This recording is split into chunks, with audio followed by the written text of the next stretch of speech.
Hello, everyone, and welcome to the Attachment Point Roundtable Edition. I am Nick Lamparelli. My co-host, as always, is Brett Fulmer, and we have our special guest all the way from Northeast Philadelphia, or Northeast Pennsylvania. Philadelphia came on my mind. I'll tell you why. Ashley Fitzsimmons, welcome to the roundtable. Thanks. Excited to be here. I'm assuming because you're in Northeast Pennsylvania, you're a Philadelphia Eagles fan? I cheer for whatever team has the nicest jerseys. So, and who's that? Is that this guy over my shoulder? Yeah, well, I mean, they're okay. I like him in particular, but I'm kind of a Giants fan. I like the blue. It really brings out my eyes. Ah, okay. I hate the Giants. Sorry. That's all right. I'll let it slide. So we got half an hour to chat, catch up with you. That's what this is all about. So we thought it'd be fun to have you on. For one thing, I wanted to get both of your opinions on the big announcement from Agency Nation that Ryan Hanley was going to be leaving. Yep. So in Ryan's honor, Brett's going to put on a Buffalo Bills hat. Ashley, you had a big part. You had considering at Elevate, you were participating in that. I wasn't there, but it seemed like it was such a huge thing. What was, what crosses your mind when it comes to that announcement?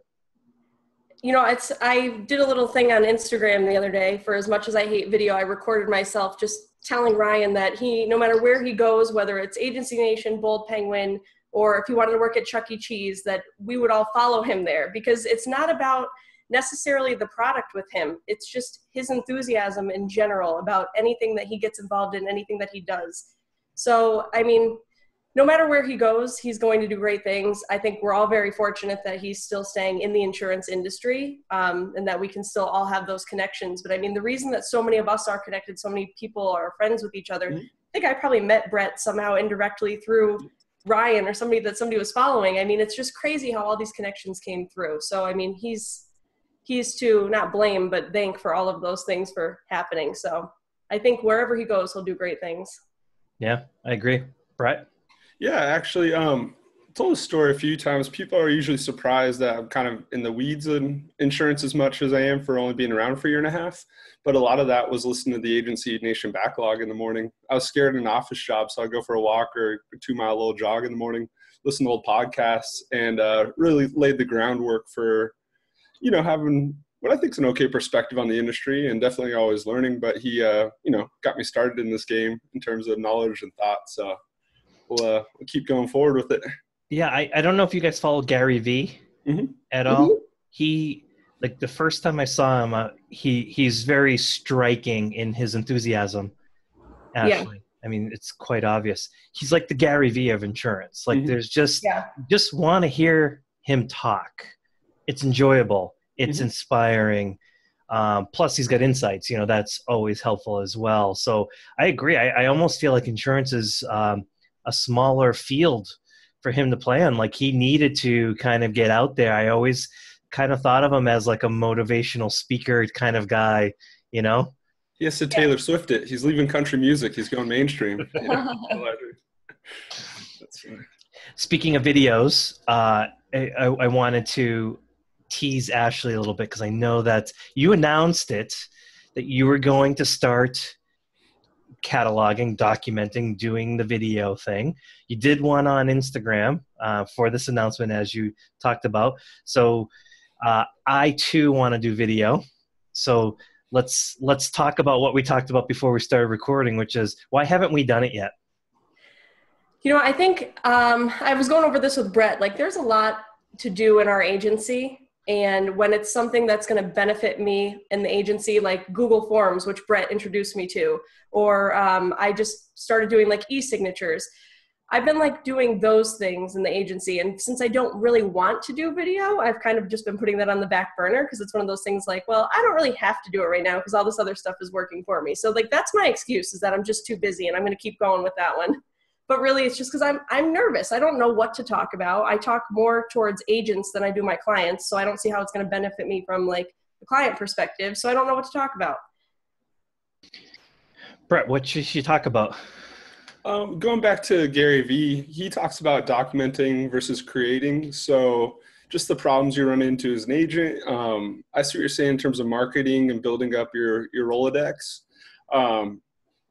You can build two ways, I think: sharpening the sword, becoming a better agent, and I think thinking through what you have going on in your own processes will help you out, even though I'm sure you already do a tremendous job. And I think that might help you out with the customers, even if it's indirect. I also think doing video now is like having a good LinkedIn profile 5 years ago. Not going to be hugely impactful, but it's going to matter going forward, and it'll be a nice skill set to have. So kind of cutting your teeth before it's expected, might be a good thing too. So yeah, I go back to, like, I don't know, part of the reason why. So I have fear of doing video as well, as I mentioned to you, Ashley, which is, part of it is I'm thinking too much. It's like exactly what you said. Like, I don't know what to say because there's no one around me. So I have to, like, imagine that people are watching it, and I literally don't know what to say, and I'm just stumbling on my words, and ahs, and I do that anyways, but it's more pronounced with video, and it just seems like harder work. But I get back to John Bachmann when he started his, and he's just like, document. And I bet there are a whole bunch of scenarios where you're having, like, these incredibly important conversations with your clients, and it's like, you really should be having those conversations with all of your clients. And it's a way to sort of, like, document, put it in video and put it up there so that when people are scouting you out, or your clients are online, or potential clients, they'll see it and they'll be like, wow, that person really knows their stuff, or that person really cares. I don't know. I guess I'd lean towards what Brett said is, it's when someone Googles your name, what do you want them to see? I don't know. No, that's a really good idea, because I don't ever really think of it that way. Like, I can think a handful of times in the last week that I had an important conversation with a client and they were happy or thrilled or didn't know that they could have that coverage or that could happen. And I never thought to be like, oh, I should put this in a video. Yeah, Pat West had a post, like, if you have the same question asked 3 times, you should post about it. But maybe if you have the same issue with customer multiple times, make a little video about it, kind of education video, kind of information. Or you can go the other direction and just be really awkward and have videos posted where you're just, like, eating snacks and really just just kind of ironic, funny videos out there, and just substance side of it, So aside from the videos, what's going on in the land of Ashley Fitzsimmons and insurance? Just staying busy. I'm just really excited about the things that I've been integrating into our agency that are helping streamline customer service. And I had my first official yesterday zero email inbox day or something, where I finished off the day with 0 emails. I'm really hoping my follow-up system works on Monday, because I might miss a couple things because I haven't. So how are you doing that? I got 1,000 probably in my inbox. How did you start, and how does one sort of go about keeping the momentum going to try to do something like that? Now that it's empty, like, the momentum is going to be there, because I don't want to see a million things in there. I mean, a lot of it's junk, obviously, but I had stuff in there from, like, 2016 that I was just kind of sitting on and I look at every day. And this is going to sound crazy, but it's kind of like a mental thing. Like, as soon as they were all gone, I just felt so much better about my life. Like, they didn't need to be sitting there. Why did I have them there for 2 years? So it kind of forced me to follow up on things that maybe I was just kind of putting off or putting on the back burner. And I don't know, I just felt like such a relief at the end of the day, because you don't realize how much that weighs on you. It's like that pile of papers you have on the corner of your desk. Like, you might not be doing anything with them, but it's weighing on you mentally daily and you don't even realize it. So as you're talking, I'm looking at my Chrome. I have several tabs open, and I have them open because each one is on a page where I feel like if I just keep the tab open long enough, I'll act on what I'm supposed to do. So I have a book on Amazon I want to buy. I have some software I was looking for creating training manuals. I have chapter 4 of the new Insurance Nerds book. Shh, don't tell anyone. That I'm writing, and just like a whole bunch. So I feel it, like, I open those and I get stressed out immediately. Yeah, because they're just like, even if you're not even looking at them, like, it's in the back of your mind, like your subconscious, like, oh, I should probably do all this stuff. So I think you just have to, like, set a date and be like, by this date, I'm going to have all of these cleared out and we're going to move forward. The tabs, I'm with you. The tabs hang on you. I've taken kind of a different approach with email, because I feel like Google's not running out of space. So I imagine it's like a river, and you're, like, pulling logs out of the river that you want to deal with. So I use Star to kind of like funnel the inbox, and then I just let other stuff drift because I'm like, I'm not going to run out of the 15 gigabytes, you know? Well, that's the way Google created it, right? Yeah. That's the whole idea of the Google system anyways, is just that tag it and then throw it somewhere, and then you can always just search for it. That hasn't worked well for me. I don't know why. And I think a lot of it might be because I have too many tags. And I don't use the same tags over and over. So when I start searching, I can't find it. Maybe I should just stick to yours, Brett. Just star it and then send it away. But I can't quite figure that out. Kind of makes just like a top tier funnel. But I try to talk people into this. I've never won this argument with anybody. People love their inbox zero. You know. Oh, now I love it. If I had that many emails in there, I would never search for them and look for them. Like if it's not in front of me, I don't remember it. Like that's my problem. Okay, so besides inbox zero, what's your next technical accomplishment you want to try to achieve? I'm just trying to make things easier for our clients with the whole e-signature thing. Like we've got companies that have programs, which kind of got me started on it. Like, I know this sounds crazy, but we live in like a little hole up here in northeastern Pennsylvania where we're under a rock. Like technologically, I'm probably like 4 years behind Brett. It's just, and it's not because I want to be, it's just because that's how our area is. You know, we have such an old book of business. It's hard. A lot of people don't want to do email and a lot of people don't have emails up here and they still come in and pay with cash on our counter for their farm owners policies. So I'm trying to break out into that group of, here's an exciting news. I got my first lead on Instagram the other day. Nice. And I wasn't even trying. Like some guy just messaged me and he's like, hey, I'd like to get a quote on insurance. I was super pumped about that. That's why I think you should be like having video, right? Because I think you have such a gregarious personality that I think once you got comfortable with video, I think it would really translate. I think people would see it and they'd be instantly, they'd feel like a trusting connection with you. I think you could use it as lead generation. Which definitely would be awesome. I think I'm just gonna have to sit down and just start videotaping myself and getting comfortable with it. Like having a conversation with myself, I guess. Ask Alex, who was it? I think it was Alex Dopazo at Elevate wanted me to do like his 15-minute coffee time with him.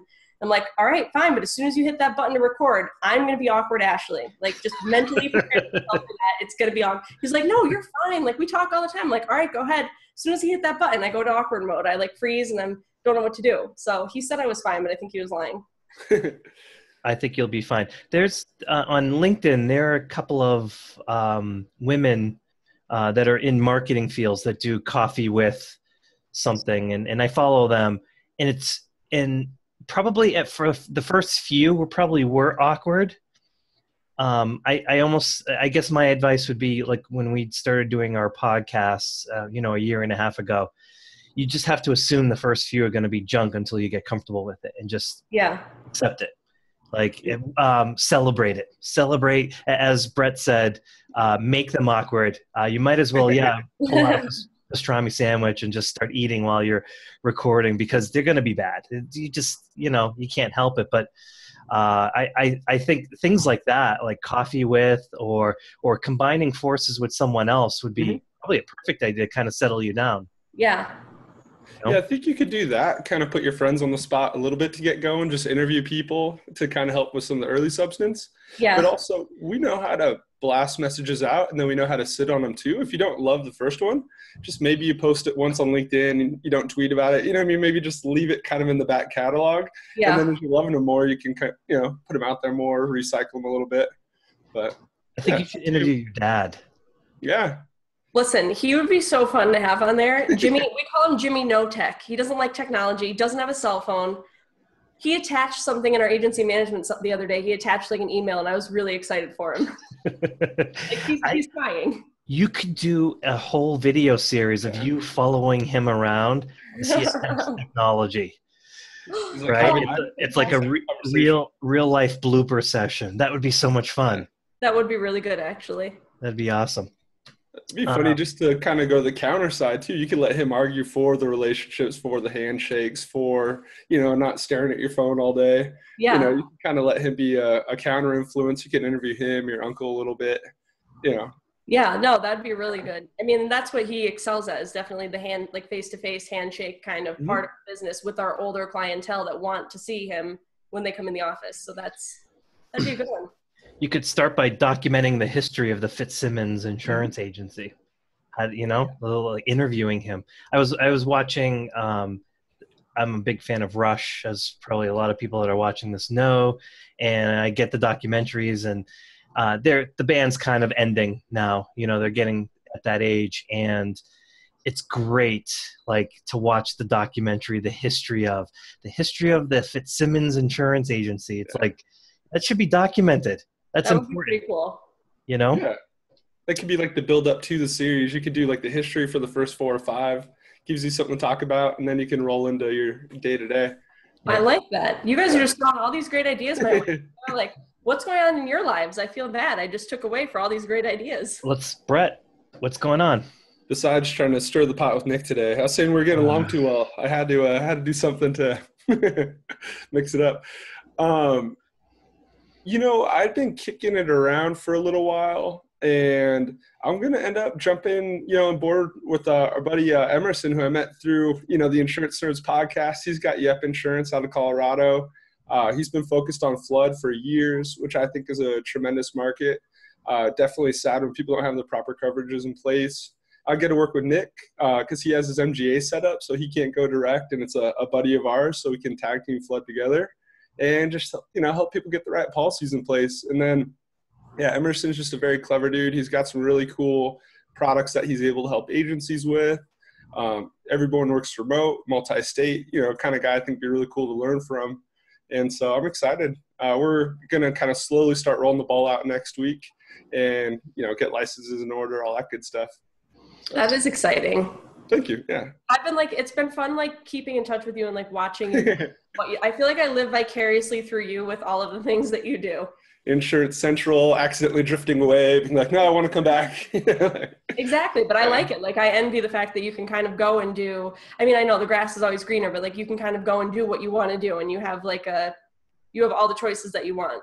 I appreciate that. And, on the flip side for you guys, really respect your knowledge base and experience and professionalism. I look forward to kind of grooming myself a little bit more and, contributing in more of a substantive level. I feel like I kind of hang out with the outside perspective a lot, and I'm looking forward to getting in the weeds a little bit more. I'm glad we documented that. Someone said that I had a level of professionalism. There you go. Like, that's been documented. It'll be on YouTube later today. I'm trying to suck up after the hat. Brett, you and I have talked. The flood market's going to be huge. It's capacity's coming in. People need coverage. I don't know. What's it like in Northeast Pennsylvania? Is there a desire for that? What kind of conversations do you have regarding flood? Flood is like the F word to me. I don't like that word. Well, I guess it's the bad F word because I see the other one a lot, I think. But I just don't like flood. Every time we have to write a policy or deal with the policy, there's always a problem. And to me, it's not worth the amount of effort that I have to put into it and the headaches that, we've had clients leave us, not because of our service, but they assumed it was us because of their poor experience with flood policies. So, when you have an 80-year-old woman that's remortgaging her house, and now all of a sudden she lives up on a hill, but the bank is saying she's in a flood zone and she has to pay $1,000 to get whatever, the certificate to prove she's not. It's headaches that I don't have to deal with or I don't want to deal with. So if we can avoid it, we maybe have 5 flood policies in our entire agency. We just avoid it at all costs. And this will be a cool platform to be a resource for agents too. I don't think everyone's in competition. I think there's cooperation to get things done. So if I get a bolt on an agency that's got a good spread, it'll be great, kind of handle a headache. Oh, I think there are more agencies like Ashley's than the opposite. I just think it's a specialty.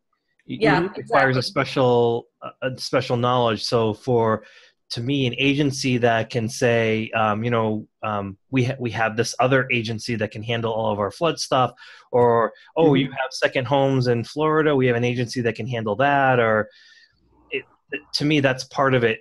To expect an agency to be able to have all of the technical abilities to handle flood or earthquake or mobile homes or, any kind of specialty line is probably too much to ask.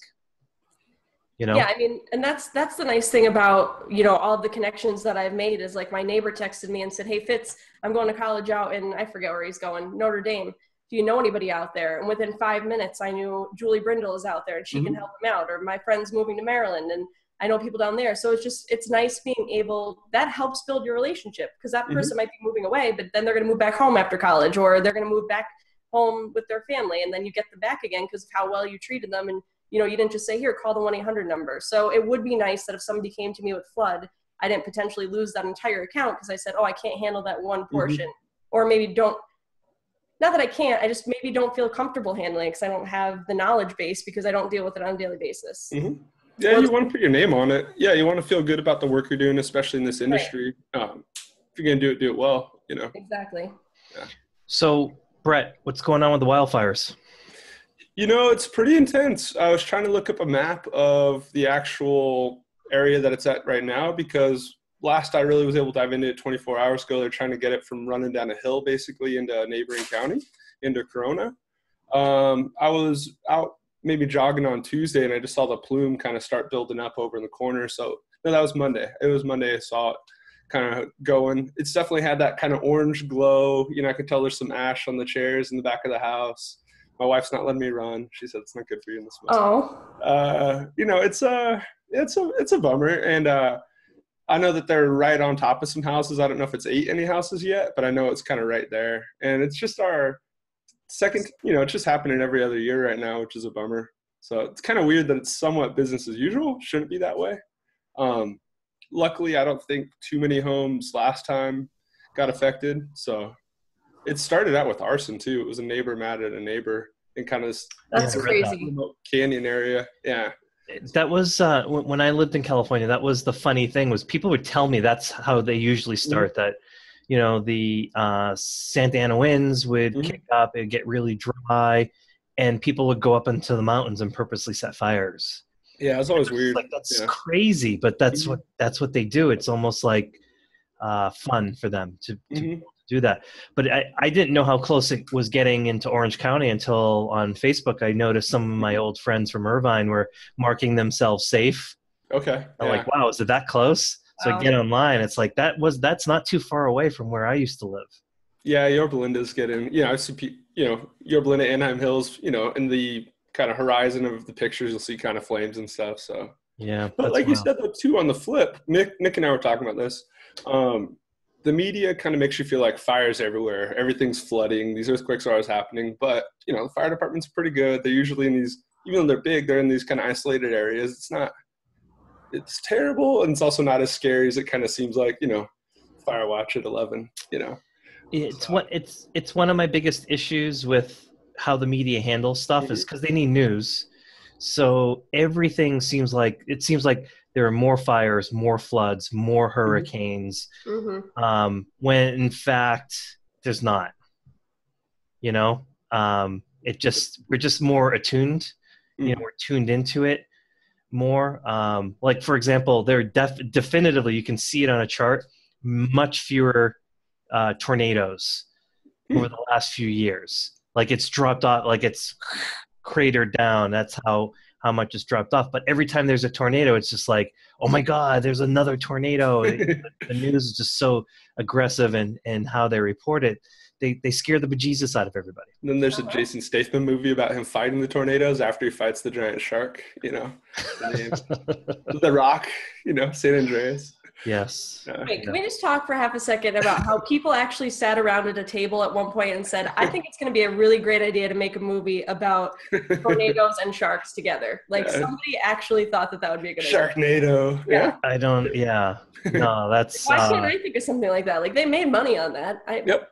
Because it was so ridiculous. Like, it was almost like a spoof. Yeah. Like a comedy. I'm seeing more ideas for Ashley's insurance videos. Forget about the book. Forget about the book I want to write. I'm just going to make a movie about my dating mishaps and how they turn into insurance business. It's going to be great.